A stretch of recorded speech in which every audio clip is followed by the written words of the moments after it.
All right, grab your controllers because we're jumping right into this. Welcome to today's Explainer, where we're digging into a seriously fascinating, kind of wild slice of pop culture history. Today, we're doing a full top 10 countdown of the most patriotic video games ever made. But we aren't just going to rattle off a list. We're framing this whole evolution of video game patriotism like an epic 16-bit style stage progression. We're going to see exactly how interactive media has captured, exaggerated, and totally amplified national pride over the decades. It's a journey that takes us from chunky 90s pixels straight through to modern blockbuster spectacles, and man, I am pumped to guide you through it. So, to keep things on track, here's our stage select screen for today's Explainer. We're going to level up through 5 distinct stages. First, Level 1, Action and Tactics. Then, Level 2, Spectacle and Camp. Level 3 brings us to Cinematic War Heroes. We'll pause for a quick bonus stage of honorable mentions before facing the final boss, America's Army. All right, lock it in. Let's initiate Level 1, Action and Tactics. Back in this era and genre, American heroism really just boiled down to two things: brute force and elite tactical gear, right? There was absolutely no room for philosophical nuance here. It was 100% about the mission, the firepower, and just getting the job done. Coming in at number 10 is the 1992 absolute classic Wolfenstein 3D. This game is literally the loud, blunt genesis of the patriotic power fantasy in gaming.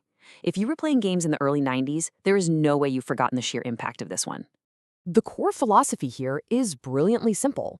Punch evil in the face for freedom. Honestly, few things scream patriotic power fantasy quite like storming through a maze-like fortress full of ultimate bad guys. Wolfenstein 3D took that act and turned it into a brick-and-blood history lesson. Now, the crucial point to remember is that this game completely lacked any subtlety.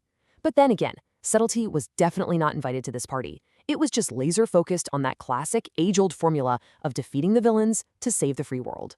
Moving up the countdown to number 9, we've got Mercenaries, Playground of Destruction. This one dropped in 2005, and it basically threw players into a massive war zone and just handed over the keys to absolute, chaotic, explosive freedom. This completely nails the vibe of Mercenaries. Diplomacy? Yeah, that's totally replaced by airstrikes and swagger.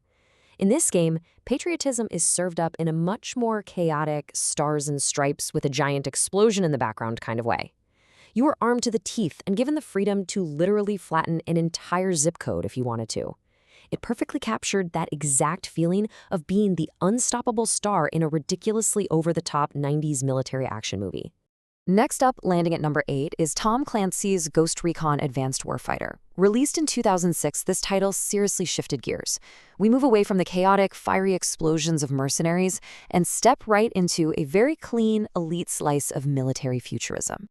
The really interesting takeaway here is how Ghost Recon sold the image of the modern US soldier. You were always just one tactical visor away from victory. It was all about elite American soldiers sent in to save the day using high-tech gear and surgical precision. I mean, it had enough red, white, and blue energy to power a recruiting commercial for sure, but it was heavily grounded in presenting the soldier as calm, capable, and highly professional. All right, moving right along to Level 2, Spectacle and Camp. This marks a huge transition. It's the era where patriotic tropes in games started branching out in some pretty wild directions.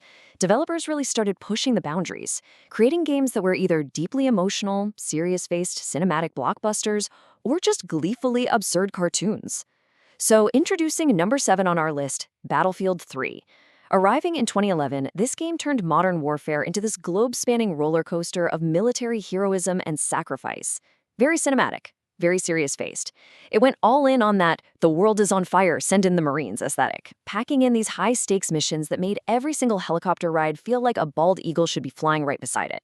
Shifting over to number 6, we have another 2011 release, Homefront. Listen, if patriotism in video games had a panic button, Homefront would literally smash its fist right through the glass to press it. The whole premise revolves around a grim, occupied United States and the armed resistance trying to take it back.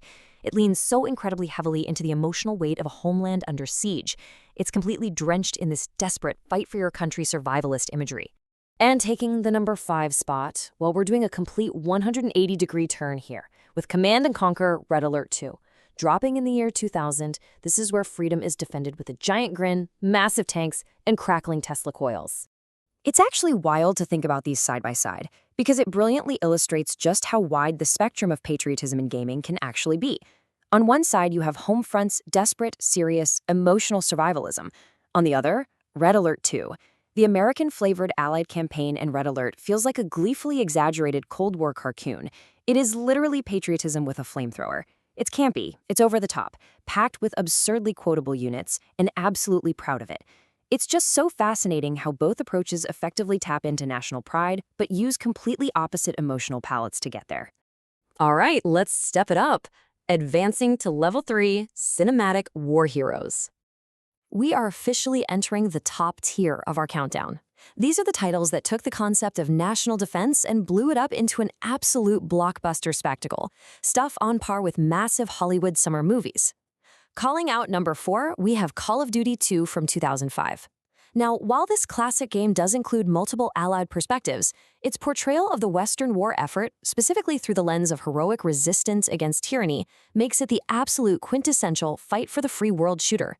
It's a bit less chest-thumping than some of the later entries in the franchise, but it positively drips with that old-school Band of Brothers wartime valor in every single mission. Okay, let's ramp up the energy for number 3, because this one is truly something else. Metal Wolf Chaos. Released in 2004, this game is utterly, wonderfully ridiculous. Get this premise. You play as the President of the United States piloting a heavily armed giant mech fighting off a massive military coup. Yeah, you heard me. To put it simply, if Uncle Sam had an anime phase, it would look exactly like this. Metal Wolf Chaos isn't just patriotic, it is patriotism distilled into a radioactive energy drink of pure action movie absurdity. As you battle through the game, your character is out there shouting lines that sound like they were literally forged in a bald eagle's furnace. It remains one of the most gloriously ridiculous celebrations of American nationalism ever coded into a video game. No contest.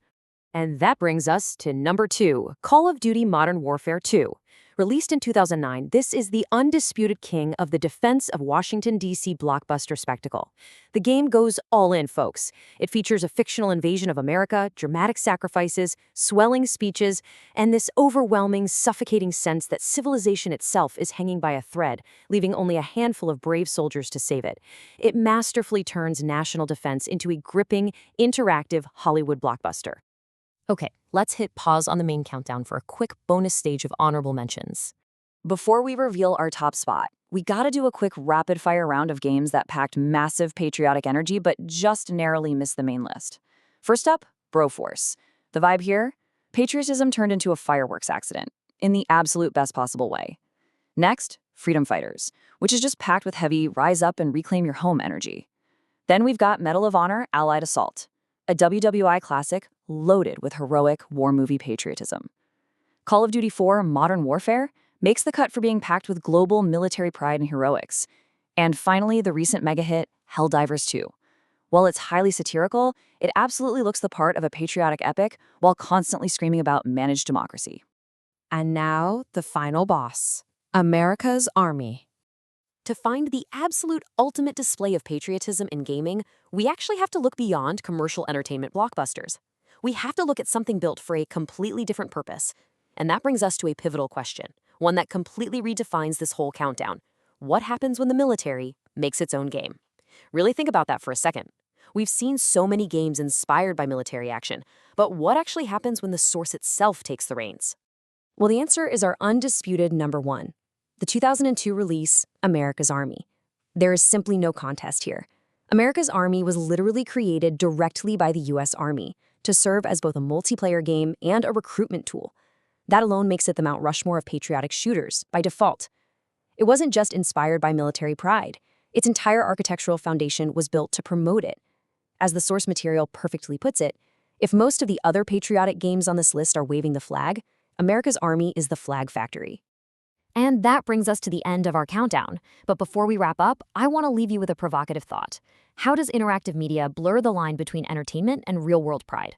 From the blunt, pixelated punches of Wolfenstein to a literal government recruitment tool like America's Army, we've seen that video games don't just reflect our cultural perception of real-world heroism, they actually help actively shape it. So the next time you pick up a controller to save the virtual free world, maybe ask yourself, where does the game end and where does real-world pride begin? Thanks so much for joining me on this explainer. Keep asking those great questions, and I'll catch you next time.